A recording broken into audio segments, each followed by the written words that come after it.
rai na saka ki gimbiya, ke ce hasken rayuwa. Idan ba ke gimbiya, rayuwa san bata yi ba.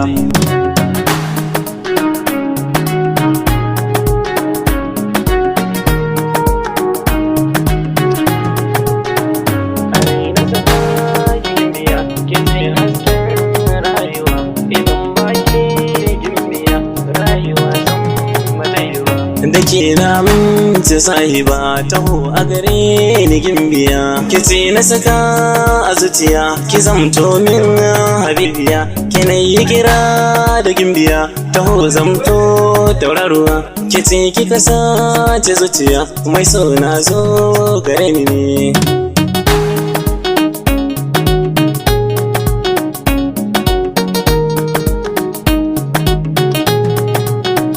Kaunar ki na sa a zuciya tana yin min yawo, aminta da ni masoyiya, kar ki sa raina yayi yawo. Zuciya ta alkinta kaunar ki ba ta yin wayo, a rai da zuciya na saka ki daure aminta da ni tawa.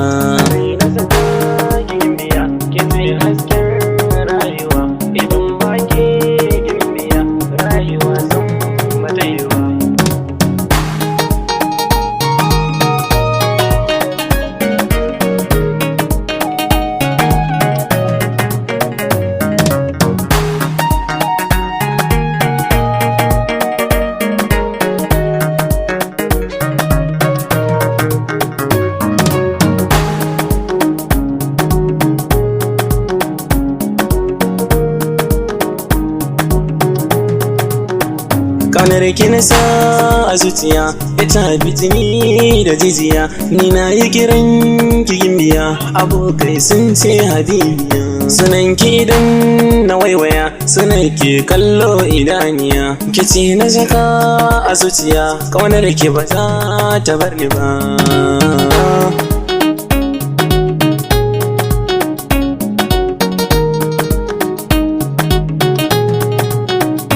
Ina nan tare da ke abadan ba za na bar ki ba, kaunar ki na sa a zuciya, kaunar ki barai ba yi bar ni ba. Da ke na kwana a zuciya, na tashi da ke gimbiya, ke ce na saka a zuciya, kina nan har gaban gaba.